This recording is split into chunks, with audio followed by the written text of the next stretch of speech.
So think of Web 1 as a username and password. You would define your username and password for everything. Web 2 is like sign in with Facebook, connect Instagram. For your transactional behavior, purchasing power, and for your data analytics, privacy, security. Let's say you move it further and Web 3 comes along. That's when you have Connect Wallet. So even in a nuclear fallout, right? Bitcoin is more robust, right? In 2016, Dean Patrick's life took a pivotal turn when he discovered Ethereum. By 2017, Dean had joined Consensus, the private arm of the Ethereum Foundation, where he played a key role in launching a crypto-focused hedge fund. Luke Kim is a prominent figure in the Web3 and blockchain space. As a speaker at the Indie Hustlers and Hacker Use AI, Luke shares his insights on leveraging technology to empower solo entrepreneurs.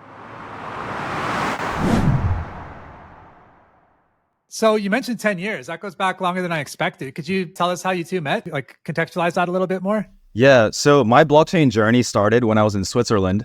And at the time, I was running a company that I'd started with some good friends. So the idea was to be a startup in a box and fly around the world, going to people's factories, labs, and offices to solve their problems. Now, this led to an experience where I met up with some wealth managers. And lo and behold, we created a plan to create a crypto fund, buy digital banks, put them together, make a stable coin, and use that stable coin as an intermediary asset to allow all the unbanked to bank. Not only that, but use American and Swiss frameworks. So, okay, from that point, what happened? I came back to California full of ideas and motivation, got a pitch deck ready, and Dean was one of my first investor meetings. So at the time, he had started a really, like one of the earliest crypto funds ever. And I think I'll let him tell the story, but that's where we met. Yeah, so from my side, right? So actually, I was an undergrad at Stanford. I was on a leave. And one of my professors was the founder of the Stellar blockchain, which was really big in 2018. I think it's lost some luster, but at the time it was like number 10 on the CoinMarketCap. And he kind of made some initial intros for me and got me excited about the space. So I interned at a crypto VC, worked at Consensus, which was the Ethereum venture studio. And through all these connections, ended up launching a fund during the ICO boom of 2017, which, as Luke mentioned, was, quite early in the process. And so I had the chance through that to meet a lot of the earliest Web3 entrepreneurs, of which Luke was one, and his partners. So we met in San Francisco, and the rest is history. I didn't end up investing, unfortunately. There was some issues, which we can talk about, but we gained a friendship, which was much more valuable, I would say. Always. Yeah, truly. You mentioned crypto, you mentioned Web3. I know those two are sometimes used interchangeably, but they are also somewhat distinct. Could you help us understand what is meant by Web3 versus what is meant by crypto? Yeah, sure thing. Yeah. I'll just wait, Dean, go ahead. Okay, I'll you give yours and I'll give mine. So the reason Luke and I both started talking at once is because it's a living term, right? There's constantly discussion happening, right? And so there's in my view, right, crypto refers to the actual asset class itself, right? So Bitcoin, ETH, the core assets underlying it. Obviously, some people consider it a broader term than that, but that's how I like to think about it. And then Web3 itself is the actual applications that are supporting an alternative economic and technological system that's more distributed and decentralized, that actually takes that distributed technology, puts it into live applications that end users can use and own a piece of that network. Okay. Thank you for that, Dean. And Luke, what's your definition? So when I started in the world of crypto, what I realized is that Web3 has different terms. Terms that might be the same word, but one definition is for colloquial speak. Another definition is for technical speak. And then another definition is for business speak. So for example, with crypto, I would say colloquially, crypto is actually an ecosystem. If you're on crypto Twitter, for example, then it means you're in Web3. If you own crypto, maybe you don't even understand that it's an asset class, but you're actually also a wallet holder. You grow the Web3 ecosystem. So there's that crypto of general society. But technically speaking, crypto, correct, is crypto assets. It means digital assets that are blockchain based. And oftentimes these can look like tokens and coins. Those are common words, or even NFTs, non-fungible tokens. But anyway, that's crypto. Blockchain is tech. So it's called DLT, distributed ledger technology. But what I like to think of is torrenting. So if you've ever downloaded things on LimeWire, or you've been on peer-to-peer networks of any kind, even on games, then you know that we can share data, we can share value passively and inside a network. So even if you have 20% of something and Dean has 50%, if I have the other 50%, we can make everything whole in the entire network. So that's why blockchain is called the unbreakable network. because it works that way. It's a spider web, more so than a centralized point of a hive, let's say. But anyway, so that's crypto and that's blockchain. Web3. So the best we have heard Web3 described so far is quite simplistic, but it works. So think of Web 1 as a username and password. You would define your username and password for everything, right? Web 2 is like sign in with Facebook, connect Instagram. So that's a little bit more convenient. However, you're still tied to these companies for your transactional behavior, purchasing power, and for your data analytics, privacy, security, right? But then let's say you move it further and Web3 comes along. That's when you have Connect Wallet. So Connect Wallet is special because what that action means is that your identity and your purchasing power are in one in the digital world. But the thing is, you are anonymized and privatized, and you have security more so than you would with any kind of other money or other technology. So I know I'm going on and on, but think of it this way: is if you open your wallet, then you would see money that's backed by governments. Basically, they have people's faces on them, and you trust your government to make the money worth something. But then on the other hand, you can have credit cards or debit cards, and these are backed by banks. So again, you're like trusting the banks to make sure that your money is there. But in your wallet, I mean, there's nothing that actually is yours unless you hold physical gold inside one of the pockets, or I guess have cash, which you yourself are able to back somehow. Blockchain networks and crypto kind of helps us to avoid that. It helps us to be more sovereign and have agency. Thank you both for that comprehensive answer. And I don't think that was too much information at all. That actually really helps understand. I'm sure there's even more you could drill down into. Luke, to your recent point versus fiat, I imagine there's more use cases for Web3 and crypto. Could you talk about what some of the revolutionary, like, let's say, leapfrogs or paradigm shifts are when we go from Web 2 to Web 3? Yeah, so let me start this off and pass it to Dean, because it's a perfect segue.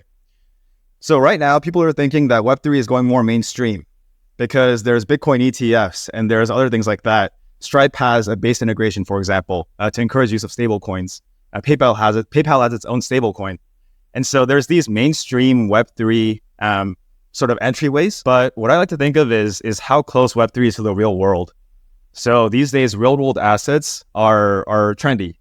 And it's always been a dream to back real world assets with blockchain-based networks. Because imagine if the title to your home, for example, was not backed by a government or a contract, but it was written in code that could never break, so long as there's some computers in the network that remember.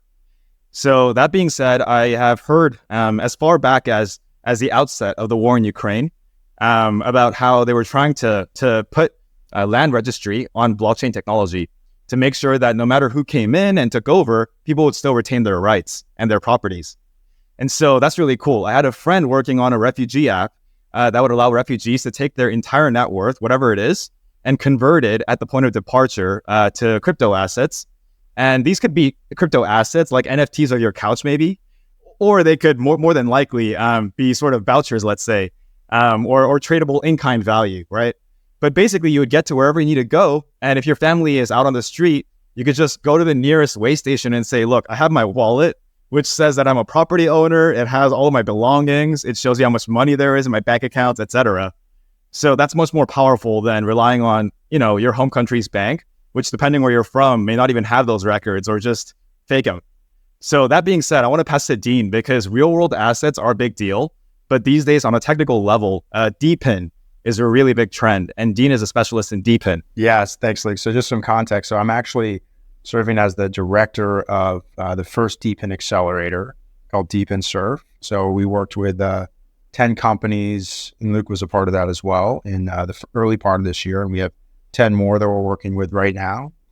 And DePIN really comes down to distributing the ownership and the incentive layer for device networks, right? So Helium is a really prominent example because they were able to bootstrap a wireless network that can compete with global telecoms just using decentralized incentives and getting people to pay a few $100 for a hotspot that they hosted in their homes, and then selling that as a telecom provider would sell it with a data plan and everything else, and then giving some of that revenue back to the hotspot host. So if you think about it, it's a multi-billion-dollar infrastructure investment that a centralized company would have to raise tons of capital to execute, have a huge hierarchical organization. But with DePIN, with crypto incentives, you're able to do that with a startup that hasn't raised significant funding by just crowdsourcing that infrastructure deployment, crowdsourcing the real estate, and then giving the future revenue of that network, which in this case is super valuable, back to those users, and therefore getting, in their case, over 1 million shareholders right off the bat. So that to me is a great example that highlights the power in the real world to actually use these incentives to compete with centralized incumbents. Fascinating. It sounds like it's a lot more efficient. Like there's a lot of money left on the table, let's say, or resources, or the system up until now has been very wasteful, especially when things changed hands or ownership. Whereas this is kind of scraping and recycling. So it actually sounds more kind of sustainable, for lack of a better word, regarding, like you mentioned, with using bandwidth or properties, et cetera. So that's fascinating. Could we talk a little bit about decentralized applications? And if you can you walk us through the process of developing and deploying a DApp or DApp, I'm not sure how you pronounce it, on a blockchain like Ethereum? Please help me with my pronunciation too. So this is a complicated question because there's, just like in the Web 2 traditional tech world, there's an infinite amount of applications that you can launch. So Ethereum is famously a Turing-complete blockchain, meaning you can build anything on it that you can build on any other computer. The difference is you have to pay a pretty significant amount of money for every bit of bandwidth that you use. And so because of that, you have to design your applications with a tremendous amount of parsimony to make sure that you're not wasting anything, right? And there's obviously, there's this whole suite, which if you're not into Web3, you may not be familiar with a whole suite of scaling solutions, basically auxiliary chains that are taking data off the chain, computing, and then bringing it back on to save resources. So I would say if you're looking to build an app, define your market. If it's a DeFi application, you can fork the Uniswap code and you can deploy it tomorrow just by yourself. If it's a meme coin, it's the same process. It's even easier. If you're building something in the DePIN sector, it's much more difficult because often you're building a hardware prototype and then you're developing a blockchain backend, a mobile application that interacts with your device. So there's just a tremendous amount of variation. And I think for the sake of the course that Luke and I are launching, we're not necessarily preparing you, although this is a direction we could support you in, to launch your own application. We're looking to prepare you to work for an existing really exciting company that's expanding, right? And I think that's just a lower barrier to entry and just a better fit for a larger number of people. Okay. Yeah. Thank you for that. I have a follow-up question on that. But before I do, I just want to check, Luke, was there anything that you wanted to weigh in on, or should I go ahead and continue? DApps are just like apps in an app store. So think of an app store as Ethereum or some other blockchain network. And if you're an engineer of any kind, you could learn the skills to put up an app. That's a DApp, or a decentralized application. And the rest is everything Dean said. Thanks for that. What are some popular platforms and tools for building Web3 applications? I mean, I think you start with, you want to start with what ecosystem you want to launch on. I think that's point number one, right? So your ecosystem, and this is a little bit similar to like Android versus iOS, right? You pick if you want to go with iOS, which is a little bit more closed garden, but you get these high-end users, right? You do Android, which is open to more users and more flexible. And there's a lot of comparisons to Web3 where, let's say Solana, right? Solana is a little bit more like iOS, right? It's built with a Rust architecture, which is different from Ethereum and all the EVM chains. So you're going to have to build that in a proprietary way that isn't as interoperable with the rest of the sector, right?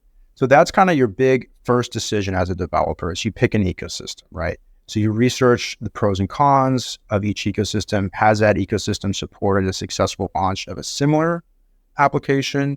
Or if not, could they support the first one? Because there's an advantage to being the first in a given ecosystem. So each blockchain ecosystem, and there's dozens of prominent ones, are their own little mini startup ecosystems. And so that's kind of the first step, I would say. You mentioned interoperability. Is that are there pros and cons to that? Should you have a walled garden? Are there benefits to that, or is that like a short-term strategy, long-term loss sort of thing? From my perspective, I think it's a it's a bad decision, right? I mean, there's a lot of advantages, and I'm sure that there's so many Solana people out there that could give you hours on why it's superior. And I don't want to knock Solana. Solana's been doing amazing things.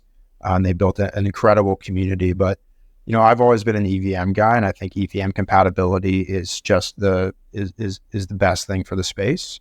And that's where most ecosystems are going to be operating. Most of the developer talent is there.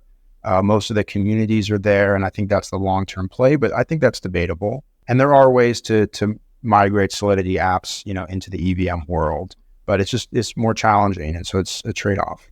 Yeah. If you're trying to interoperate between crypto assets, then you're talking about things like bridging and swapping. So that's where a lot of people lose money because they don't know what's going on or they get hacked.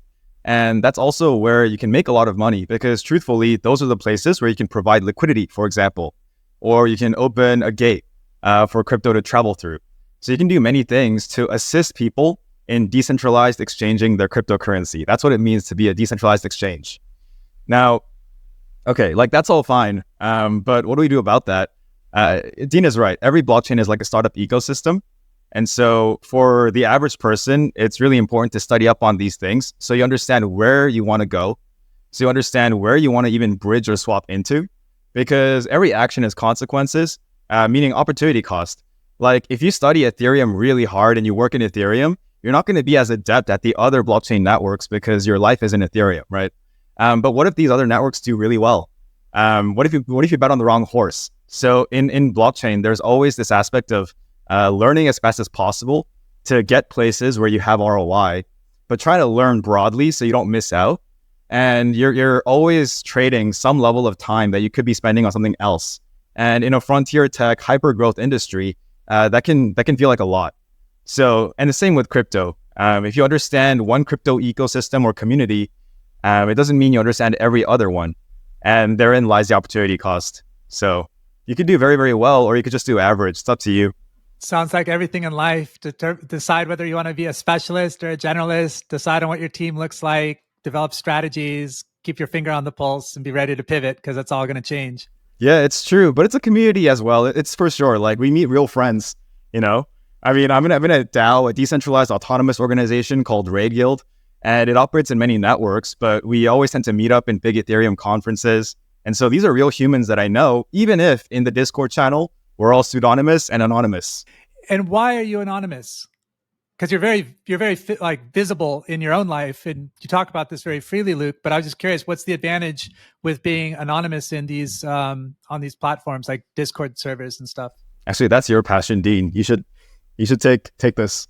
Well, I was just like Luke on my face. I'm very doxed, right? You can find out who I am. But I would say the theoretical advantage is you can operate with the freedom to know that you're not going to have reputational damage, right? Which, is a double-edged sword, right? So you can operate without having discrimination against you if you're someone who's not traditionally considered somebody who should be in this space, right? You can operate kind of on an even playing field, right? You don't have to dox yourself and deal with all of the, preset stereotypes about who you appear to be. So that's a huge advantage, I would say. And another really interesting aspect of crypto that is totally different from any other job is there's actually an ecosystem of people out there, mostly developers, who are getting paid to write code, and their employer doesn't know who they are. Their employer has never seen their face, doesn't know where they live.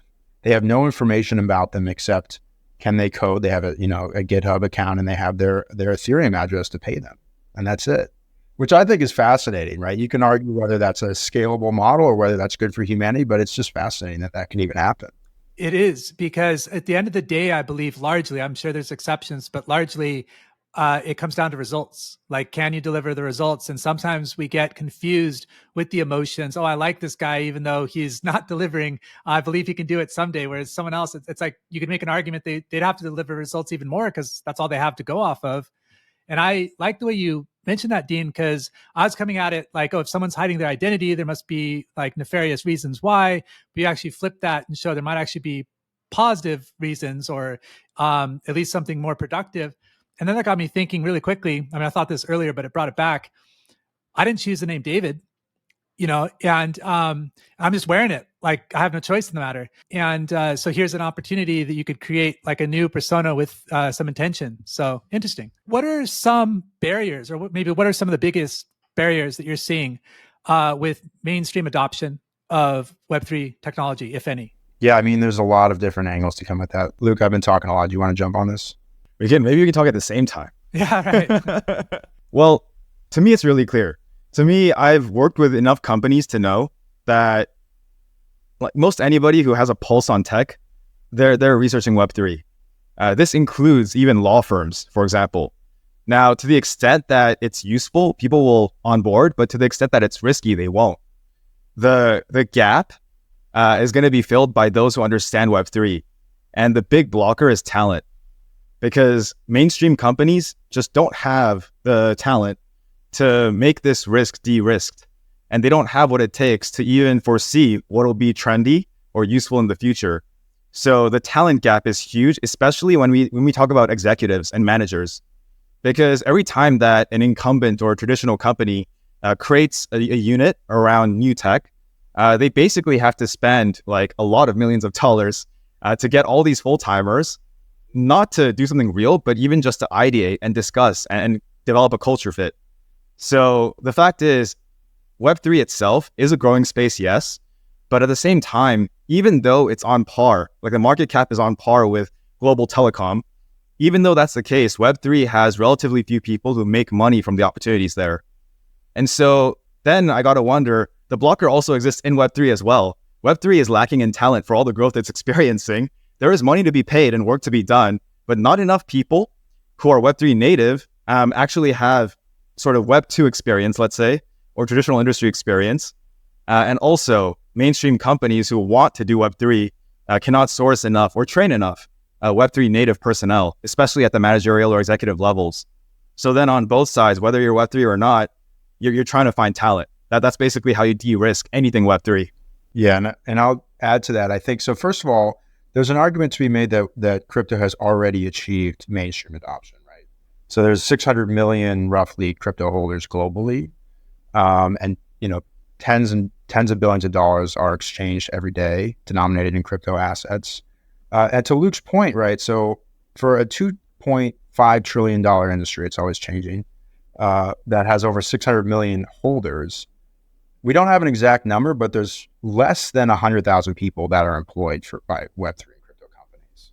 So that's like a 6,000x difference, right? In the number of investors to the number of people who are actually employed professionally working for companies, right? And that's different from, let's say, the traditional tech industry, which has over 5 million people employed just in the US. So, and then maybe 50 or at most 100x of those are investors, right? So that ratio is crazy in terms of the valuation and the number of investors versus the number of people actually working. And part of the reason why crypto jobs are so attractive is because that ratio exists, right? Because there's so much wealth to the amount of jobs. But over time, there's going to be an equilibrium that approaches that of other high growth industries, like the kind of traditional tech industry. And as a result of that, there's tremendous opportunity, as to Luke's point, for young people that are looking for career transitions, enthusiasts, that $600 million crypto holder base, to actually become professionally employed in the industry. And that is the gap that we identified as a tremendous missing link in our industry that needs addressing. So that's why we started this course. I see. Yeah, that certainly seems like a huge opportunity. Do you think of crypto in terms of cycles? Like, obviously I'm a layman, but I remember when Bitcoin more or less came on the scene somewhere like 2010, 2011. And they mentioned like it got up to crazy highs at the time of 6 or 10,000 per Bitcoin. And then it crashed and then went up again to like 20 and then crashed and then went up to what, there's like these, you could call them, I guess, cycles. I was wondering, in the industry, do you also kind of follow this type of cycle, or how do you talk about the timeline between the origin, if you will, versus where we're at today? Is it linear? Is it cyclical? Could you help someone like me understand where we're at? Like, is this like generation 3 or something like that? Yeah, we definitely, we obsess over it, I would say. It's definitely cyclical. And I want to give Luke a chance to talk about this too. But really briefly, the 4-year cycle is traditionally what we look at in crypto, and that's played out since basically since Bitcoin launched, right? Since 2011. And right now we're at the upswing of the bull market, right? So if history repeats itself, which it has, we have another year to 18 months of really strong bull market growth, right? And there's a lot of drivers, interest rates coming down later this year, ETF issuances, but there's a tremendous amount of focus on the market and the cycles inside crypto companies. It informs when they make PR announcements, when they announce, partnerships, new token launches, new products. They want to make sure that those announcements get as much attention as possible. And where you're focusing your efforts is very much determined by where the market's at. Because these are really publicly traded companies. They're startups, but they're publicly traded. So they have a community that they need to make happy, right? And so there's a lot of complexity and focus on perception and market dynamics that go into companies at a much earlier stage in Web3 versus Web2. So I'll leave it at that. Sure. Yeah. Well, I guess I'll start with maybe an easy one, maybe not so easy, but security is something that comes up when people aren't used to using like wallets, going to some of these exchanges. Are there any tips or like anything that you could kind of put people at ease with if they're concerned about security? Like, can you maybe help them start off with best practices? Yeah, totally. So, okay, I've experienced being an executive in a company that is being hacked. I've also experienced me being hacked myself. I've seen security from all sides. And so let me just say one thing, which is before you buy crypto or hold crypto, or even think about crypto at all, invest in your crypto education. I tell my mom this and all my friends because it's so common for people to say, oh, I've got a few $100 or maybe 1,000 and I'm gonna YOLO into some kind of asset. And at worst, it's an asset that somebody's told you about on an Uber or maybe in a group chat. So these stories never play out well. I mean, it's just not gonna work. Because if you've heard it at that level, then you're kind of late to the party. But my point here is back to crypto education. If you want to get into it or make money doing it, then definitely find out how to hold crypto with custodial wallets and non-custodial wallets, with hardware wallets and not hardware. Think about the ways that you want to protect your private code or your key. I don't want to use technical terms right now, but there's basically a bunch of words you got to memorize or write down. Make sure you do that well. So there's a lot of things. Now, one thing that's hard is crypto is something that people can't really help you with unless you trust them fully. So for example, Dean has, in the early days, Dean has helped me to liquidate crypto or like make sense of my crypto. If I don't understand something, I can just show him. But it's because I know that he won't steal from me and that we're really close. Now, I wouldn't do the same with even my accountant, honestly, because my accountant having my crypto access, I mean, that makes him like the owner of it. That's the exception with crypto. So you got to learn how to handle it yourself, with the help of good friends, hopefully, or a course. Is that something that you'll cover in part of your course? Yeah. So as part of our Web3 career course, we're trying to equip people with the A to Z skills they need to pick up a job and do it well, negotiate properly, and then of course to hold and grow their crypto without any risks. I'm sure you won't be giving official financial advice, but will you be kind of helping people know where to go if they want to invest and try to like have a higher probability of taking advantage of this bull market? So, okay, obviously, no, we're not financial advisors, but crypto has the interesting dynamic of if you look at the token economics and the community dynamics, that directly correlates the strength of the ecosystem. So you're not reading board minutes or reading quarterly financials or something. In crypto, if you know, there's X many developers developing on Ethereum, there's a market cap of so much in Ethereum, and there's events where people really attend. There's companies that are announcing partnerships with Ethereum integration. Then you can make the inference of, okay, this network is thriving, this ecosystem is growing. So in that way, where you put your money is likely going to be guided by wherever the technology is great and wherever the community is thriving. It's interesting. This is like the second or third time that each of you has given an answer that makes me feel like it's just like anything else in life. Like it's very similar to how you go about anything. It's funny how we tend to think, it's something, magical, operates somehow differently. And yet at the end of the day, it's a new way of doing kind of what we know, or at least follows some familiar principles. I believe it was 2020, right after the pandemic. We had the government like assistance funding. They're called different things in different countries. And there's this huge boost in crypto. They said fiat was going to be devalued, or maybe it's volatile. Get into crypto now, and then all of a sudden there was a crash, and it was unclear. Maybe it's more clear to you, and that's maybe where this question is going. How safe is like how separate, I should say, is like Web3 and crypto from governments, or are they completely like intertwined so that you think maybe if you go into Bitcoin, you're going to be independent, but you're still very much beholden to some of the behemoths that run fiat, if that makes sense? It's a fantastic question, actually. And I spend a lot of time thinking about this. The way that I think about it is that in the short term, the assets are incredibly correlated with the NASDAQ and the larger indexes for, equity funds and interest rates in the same way. We did see a little bit of decoupling in the last year where crypto wasn't as correlated, but in general, it's quite correlated. In the long term, a lot of people have made the argument, and I happen to agree with them, especially in the case of Bitcoin, is that it's not as correlated, right? And actually, in the previous crash of 2020, we did see some evidence that Bitcoin was a hedge against the global market volatility. It's got some ways to go, but I think for investors today, don't look at it as necessarily a hedge in the short term, but as a long-term investment in a new paradigm of technology and a new way of exchanging funds, which could be highly promoted in the event of a currency crisis. But unfortunately, crypto hasn't been around long enough to be tested in a major currency crisis, so it remains to be seen. So quantum computing, I've heard, is a hypothetical threat to the security of blockchain. How worried should we be, or is it one of those things where the defenses level up along with the offenses? There's going to be better security through maybe quantum security in the future. Yeah, so this is a little bit above our pay grade, I'll be honest.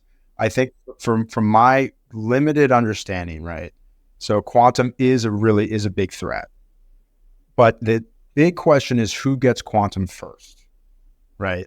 Because if quantum is in the hands of a bad actor first, then there's going to be the entire encryption network is, under threat. There are encryption proof or quantum proof encryption algorithms that exist. The reason they haven't been implemented by and large is because they're much more computationally expensive. And so, imagine using your Face ID on your iPhone and it takes 10 seconds to open up, right? Consumers would scream and stamp their feet, right? They wouldn't deal with that.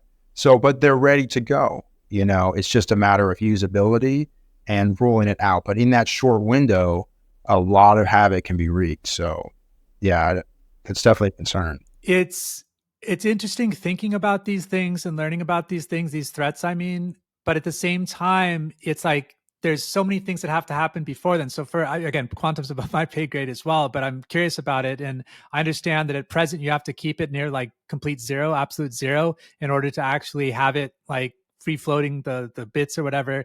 And it's only 1 second that they can have it actually do a quantum computation. Now, maybe then in 1 second, they can do a century's worth of computation. I don't know what the translation is there. But still, it's we need to rethink. We need to level up our energy game, probably also with AI. So there's a lot of challenges that it's interesting that we're going to have to kind of learn to work together in order to reach the technological abilities that we need to become a higher threat to ourselves. So it's this interesting kind of balance where hopefully in the process of becoming bigger threats to ourselves, we also wind up kind of muting that and nipping that in the bud. What are your thoughts on that? Oh, I humbly say that I don't know. I think a lot of times Web3 people tend to project false confidence. And this happens because they're greatly educated in one field of Web3, or because they did something really, really good on Robinhood or Coinbase one time. And therefore, now you can say you're an expert and you're a great investor, etc. I think that the future of Web3 is quite unknown, and that's the beauty of it. So if you enter at this stage, then you can guarantee yourself that it's early. It's a time when the cool kids table is not full. But in the future, I don't know exactly how quantum will play into Web3. I don't know exactly, how things will develop. I have my own ideas. I think we're going to have crypto assets as commonly as we do credit cards and debit cards and fiat cash. I also think that it'll be very customary for employers to offer you employment that compensates not only as equity and salary, but also as crypto. There's no reason why you can't have crypto as part of a compensation plan. I see a situation where there is many use cases, especially in data science, where under the hood, you're using blockchain, but nobody has to know it. So that applies to any kind of university degree or certification, licensure, any kind of title registry.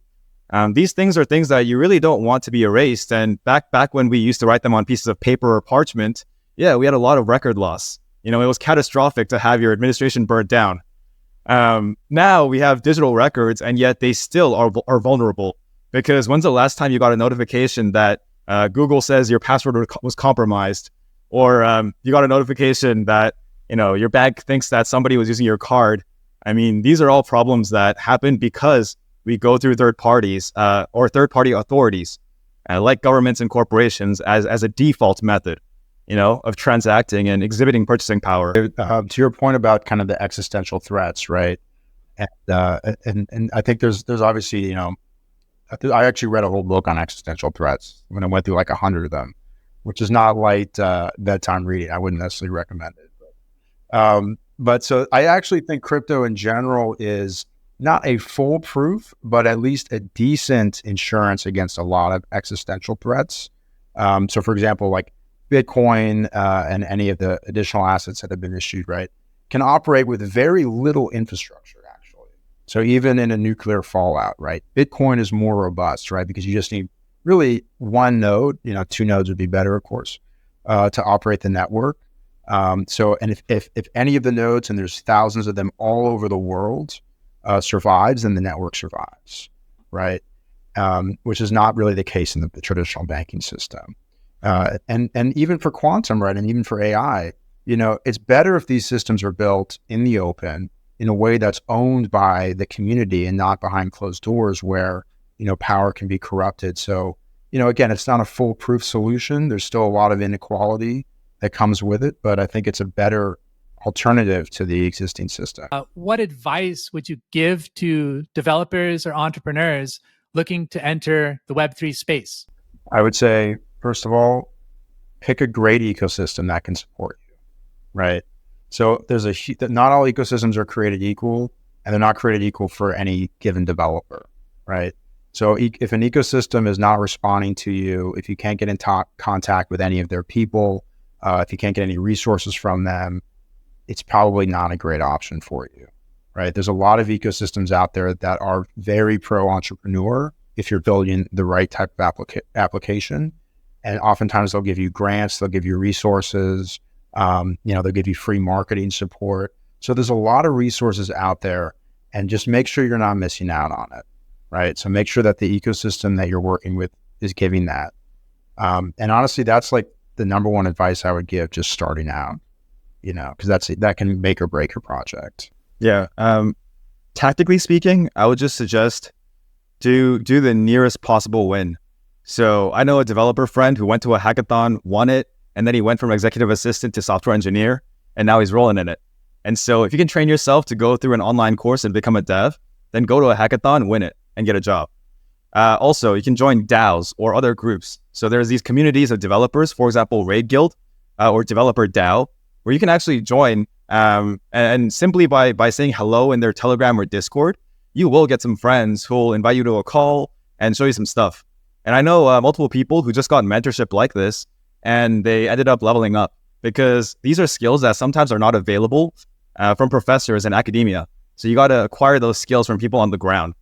So I would say go to hackathons, do projects, submit on GitHub, join DAOs, join communities, right? Say hello to developer groups, and definitely engage with developer ecosystem managers. Blockchain ecosystems and applications generally have those people, and their entire job is to say, hello, if you're a developer, then talk to me, I'll help you. And also, if you're a non-technical person, the exact same process applies. Just replace the word hackathon with bounty, right? Or some kind of community task or incentive. and do the rest. You can even be non-technical and go to hackathons. So long as you find technical teammates, you can actually make a lot of things happen. And people do come out of those things with funding as well, especially in crypto. Okay, yeah, thank you for that. You both went to top schools, Stanford and Berkeley, but you also mentioned that some of this stuff is moving faster than institutions can operate. Do you have any kind of thoughts on like should people like maybe find balance between traditional education and learning on the ground, or do you think this is just moving too fast that there's no way that traditional education can keep up? I don't think there's any way it could keep up. I mean, I think there's a lot of people, many people I know who have very successful Web3 careers without a college education. I think it's completely agnostic. What it does give you is it gives you a network and it helps you get a good job, right? So, I mean, I couldn't have started the fund without having gone to Stanford, but that's a very specific type of company to found, right? It basically just means you know a lot of rich people and you know them well enough to convince them to give you some money, right? But there's so many businesses that you can start without knowing rich people, right? And you'll meet them as you build your business, right? If you need to. So, I would say if you can get into a top school, it's probably worth it to go. Not a top school and you're a smart developer, or you can get your way into Web3 or another high growth industry, it's a different calculation. It might be better for you to skip. Yeah, well said. I agree entirely. Okay. Yeah. And Luke, we talked about this a little bit in our previous podcast, but you co-founded Berkeley's Blockchain Xcelerator. So you're kind of maybe bridging the gap there. But yeah, I think that's a very balanced answer. So if we could end by talking a little bit about your course. You mentioned why you're doing this and the collaboration in it, but what can people expect in this course? How long is the course going to last, and what are you covering? Yeah, this course is going to be great. So over 3 weeks, we're going to offer the end-to-end knowledge that people need to create their Web3 persona, plan their Web3 career, learn about what opportunities are out there, pick their favorite ecosystems, and point their background and their skill set towards the right place in Web3. And they're also going to get the tools to negotiate properly and understand terminologies that will come up casually. But not only that, Dean and I are both hiring managers of Web3. I've also run an agency in Web3 and I still do. And so we've lived in every single aspect of Web3, all of the spaces, all of the types of businesses. So that being said, no matter where you want to go, you can probably interview with us, a mock interview, of course, and we can help you out to tune that story. Then we'll also take it and bring it to our network. If you show promise in the course, and if it's relevant, then obviously we would open up our networks and introduce you to people who really want to hire new people. Yeah, I would say, to begin with, we really want to equip people with the mental models of the industry, right? And to help them understand how many opportunities are out there and help them design their dream job in Web3. So what does that actually look like, right? Do you want to work for an investment manager or VC? Do you want to work on the ecosystem side? Do you want to work for an application building something like a power pod, right? Or do you want to work for an agency, a marketing agency, a centralized exchange, a market maker, right? So just helping people walk through all the opportunities that exist, which 99% of people have no idea about, and then giving them the real information to help them make an informed decision about the top 5 or so opportunities that really excite them and attract them. And then giving them a playbook for how to actually go out and get that job without sending their resume into a void, right? Networking your way into it, or, going to in-person events, which communities to join to get an introduction, and how to build a personal brand that can attract a hiring manager and get you hired. Brilliant. That sounds very valuable, very, very interesting. So August 1st to August 12th, roughly 2 weeks. And how intense is this course likely to be? I understand most things you get out of it what you put in, but is this something people can do while working full time? Yeah, totally. Yeah. And by the way, a lot of Web3 roles are part-time. I would say there's probably as many, if not more, part-time roles in Web3, contractor roles. So it's easy to find something where you can explore an ecosystem using a role where you can get paid to learn. Nice. Like that. Thank you both. We could have talked for 12 hours, but you gave a really good overview of some relatively complex subject matter over the past decade plus. So I appreciate that. Really fascinating. I'm looking forward to taking your course myself, full honesty. Not being paid to say that. But is there anything that we didn't touch on that you feel like we should have? I think you did a great job, David. I'm feeling good about this conversation. Yeah, same here. Welcome to Web3. Thank you. I appreciate it. Yeah, looking forward to the course. Thank you, gentlemen. Thank you. Thank you so much. Thank you.